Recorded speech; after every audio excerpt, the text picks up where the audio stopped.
Selamat berjumpa kembali dalam pembahasan berbagai tema yang sangat berhubungan dengan dunia usaha maupun dunia industri. Dan pada kesempatan kali ini kita akan membahas secara khusus tentang apa itu manajemen keuangan. Kita tahu bahwa perusahaan atau entitas usaha apapun bentuknya itu, sisi-sisi keuangan di dalamnya itu merupakan salah satu hal yang sangat-sangat esensial demi berlangsungnya entitas suatu usaha ataupun bisnis. Dan di dalam tata kelola keuangan, kita perlu mengenal beberapa pilar yang memang sangat penting untuk kita ketahui bersama, yaitu yang pertama adalah pilar tentang penyusunan strategi, di mana dalam hal pilar-pilar ini, terutama pilar dalam menyusun strategi ini, di dalamnya adalah terdapat suatu kewajiban terutama bagi bagian keuangan untuk mengidentifikasikan berbagai hal yang diperlukan oleh perusahaan secara khusus tentang finansial untuk mencapai tujuannya. Baik itu tujuan dalam jangka pendek maupun jangka panjang. Kemudian pilar yang kedua yaitu tentang pengambilan keputusan, yang mana di dalam tata kelola bidang keuangan ini, dalam hal pengambilan keputusan akan sangat membantu pimpinan bisnis dalam memutuskan cara terbaik dalam melaksanakan rencana lewat penyediaan laporan keuangan yang sifatnya terkini dan berbagai data tentu yang relevan. Ini adalah pilar yang kedua.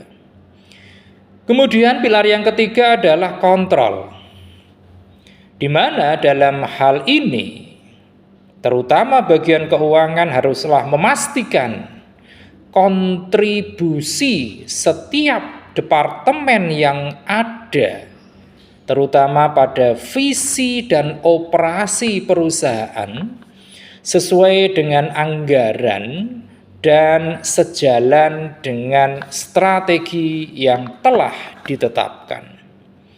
Itu tadi pilar-pilar yang perlu untuk mendapatkan perhatian kita bersama, terutama dalam tata kelola bidang keuangan.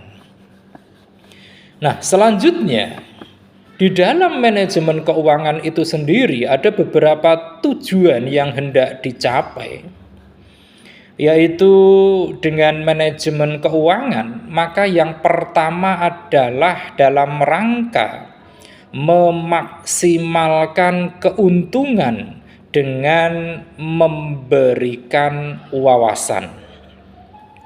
Nah, wawasan dalam hal ini adalah yang terkait misalnya dengan kenaikan biaya bahan baku, yang tentu ini dapat memicu kenaikan harga pokok penjualan. Ini yang pertama.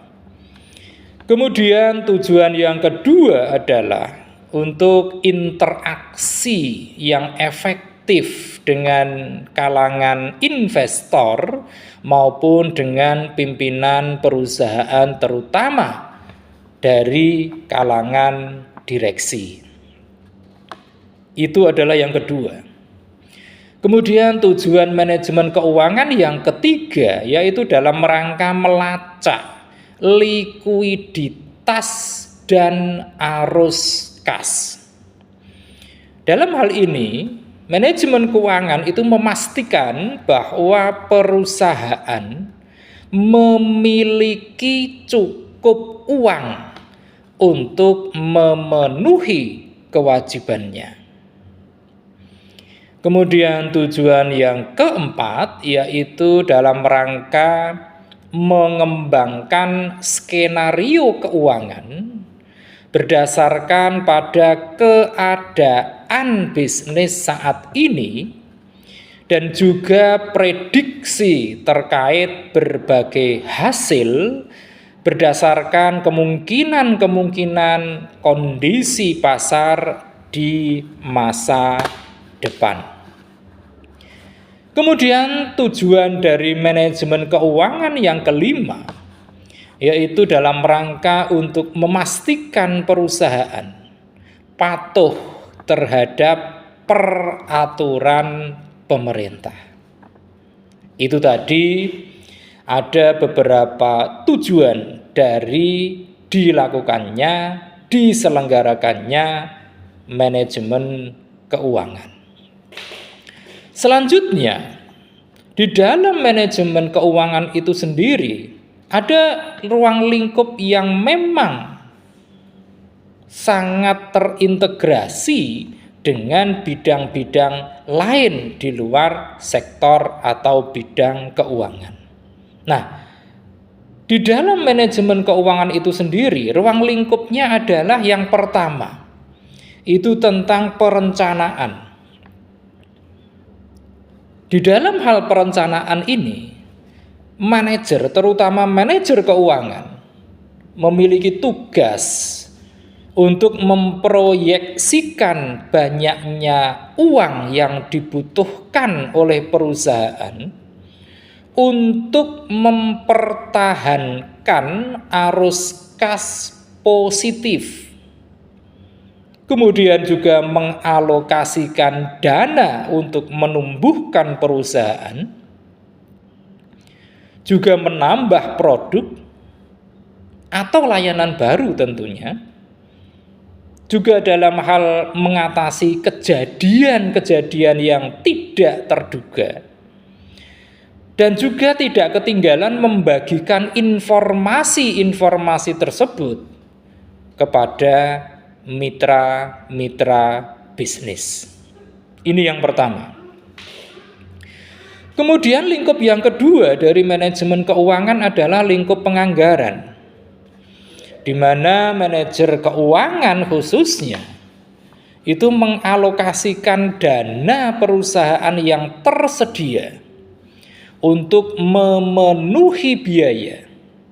Misalnya saja biaya yang harus dikeluarkan dalam rangka hipotek ataupun sewa, kemudian juga tentang gaji, bahan baku, karyawan, maupun kewajiban-kewajiban lainnya.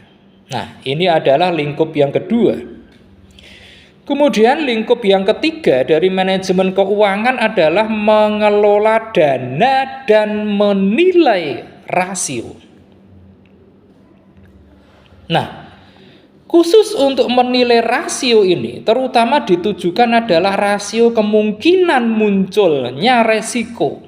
Karena kita tahu bahwa bisnis apapun, industri apapun pasti akan menghadapi dan harus mengatasi berbagai resiko yang bisa saja dan kapan saja bisa muncul.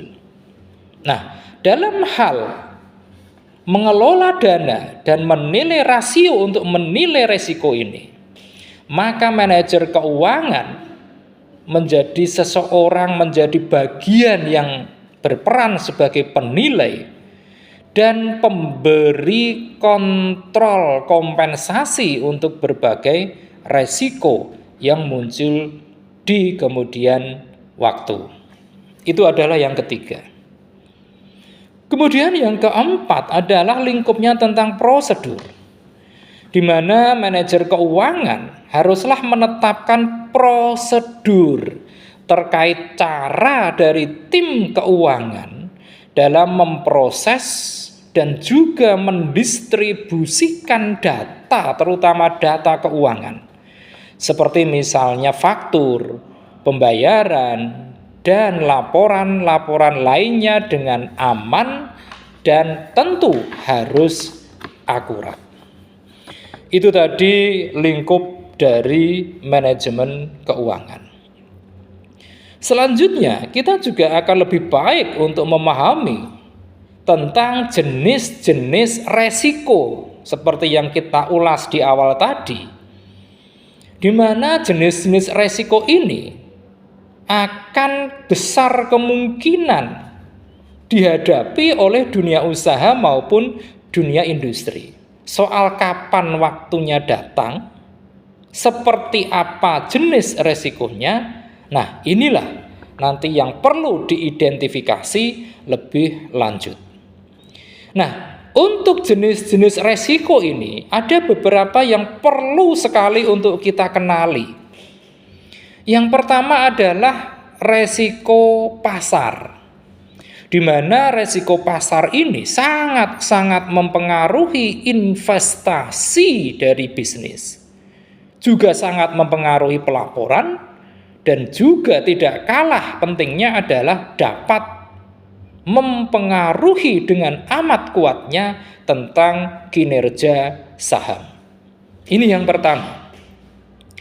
Kemudian jenis resiko yang kedua adalah resiko operasional, di mana resiko operasional ini merupakan kategori umum dan baru bagi tim keuangan khususnya. Seperti misalnya hal-hal yang berkaitan dengan manajemen krisis dan sebagainya. Kemudian yang ketiga itu adalah jenis resiko kredit, di mana mungkin di antara perusahaan itu ada kalanya memiliki pelanggan yang wan prestasi dalam melakukan pembayaran atas tagihan-tagihannya. Tentu ini jika terjadi akan sangat mempengaruhi kelayakan kredit maupun penilaian, yang mana ini akan sangat menentukan kemampuan untuk meminjam kepada tingkat-tingkat yang menguntungkan bagi perusahaan. Ini adalah jenis resiko yang ketiga. Dan jenis resiko yang keempat adalah resiko likuiditas, di mana dalam hal resiko likuiditas ini tim keuangan mestinya memiliki kemampuan dalam hal melacak arus kas saat ini, kemudian juga memperkirakan kebutuhan akan uang tunai di masa depan, dan juga bersiap untuk membebaskan modal kerja sesuai dengan kebutuhan perusahaan. Nah, itu tadi beberapa jenis resiko yang harus dihadapi oleh kalangan dunia usaha maupun dunia industri. Selanjutnya, kalau tadi kita sudah mengenal beberapa hal, termasuk di dalamnya adalah pilar-pilar, kemudian ada tujuan, ada yang namanya jenis resiko. Selanjutnya adalah kita juga perlu sekali untuk mengenal fungsi dari manajemen keuangan itu sendiri.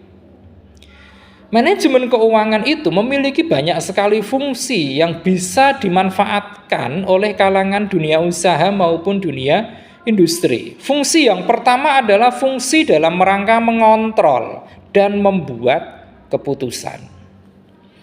Nah, dalam hal mengontrol dan membuat keputusan ini, manajer keuangan utamanya itu memiliki tanggung jawab untuk membuat keputusan dan mengendalikan keuangan. Ini yang pertama. Kemudian yang kedua, fungsi dari manajemen keuangan adalah penganggaran modal.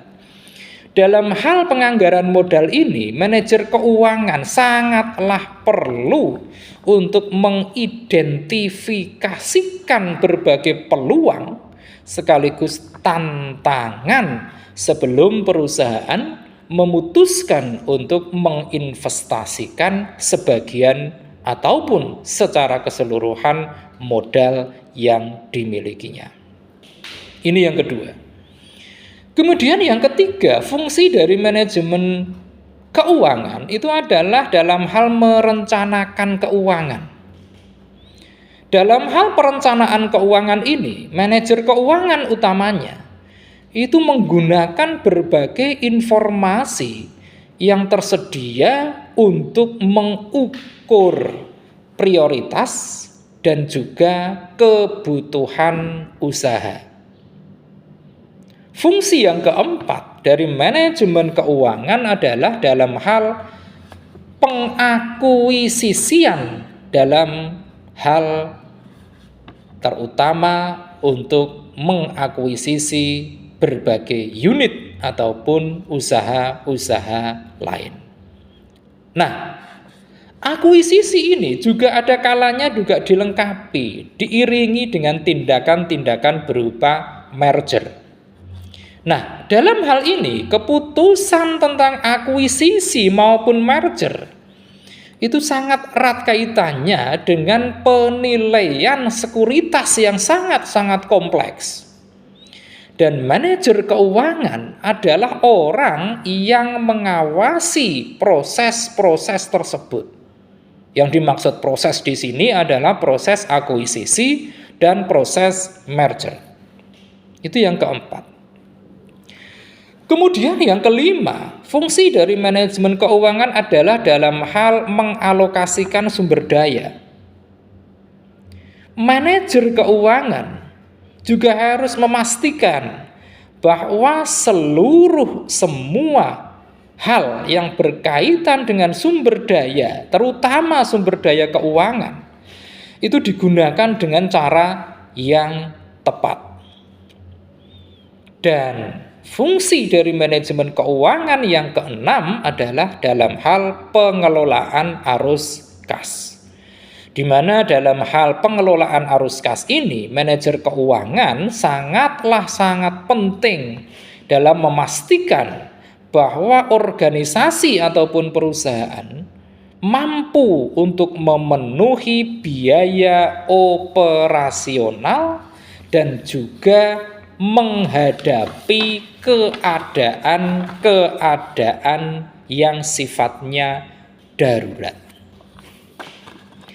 Nah, itu tadi fungsi dari manajemen keuangan. Selanjutnya adalah kita juga perlu untuk mengenal berbagai prinsip yang dijalankan dalam manajemen keuangan. Untuk prinsip yang pertama dalam manajemen keuangan adalah prinsip konsistensi. Di mana untuk prinsip yang pertama ini atau konsistensi ini, kebijakan atas sistem dan keuangan dalam perusahaan haruslah konsisten di setiap saat.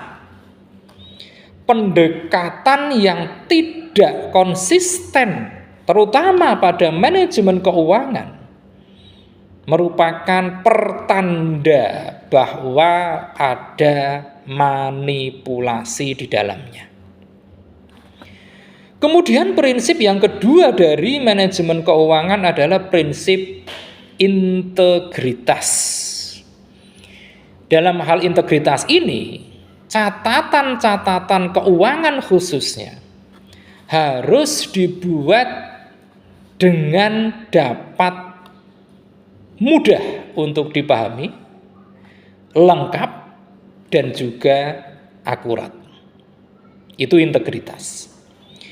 Kemudian prinsip yang ketiga itu adalah prinsip akuntabilitas. Di mana dalam hal ini perusahaan harus bisa menjelaskan cara mereka dalam menggunakan sumber daya. Karena para pemangku kepentingan memiliki hak untuk tahu tentang bagaimana dana ataupun hak-hak lain mereka itu digunakan. Kemudian prinsip yang keempat, yaitu prinsip dalam hal pengelolaan. Di dalam manajemen akuntansi utamanya, pengelolaan keuangan harus bisa dilakukan oleh perusahaan dengan tepat dan dapat dipertanggungjawabkan. Dan yang kelima, prinsip dalam manajemen keuangan adalah prinsip-prinsip tentang transparansi. Dalam hal transparansi ini, perusahaan harus terbuka dalam menyediakan berbagai informasi terkait aktivitasnya. Demikian pembahasan singkat kita tentang manajemen keuangan ini. Mudah-mudahan akan membawa manfaat bagi kita semua, dan kita akan lanjutkan dengan pembahasan tema-tema yang tidak kalah menariknya pada sesi-sesi berikutnya. Terima kasih atas perhatian Anda semua, dan jangan lupa setelah menyaksikan tayangan ini, silakan klik di layar Anda untuk like, komen, share, dan tentu saja jangan lupa subscribe.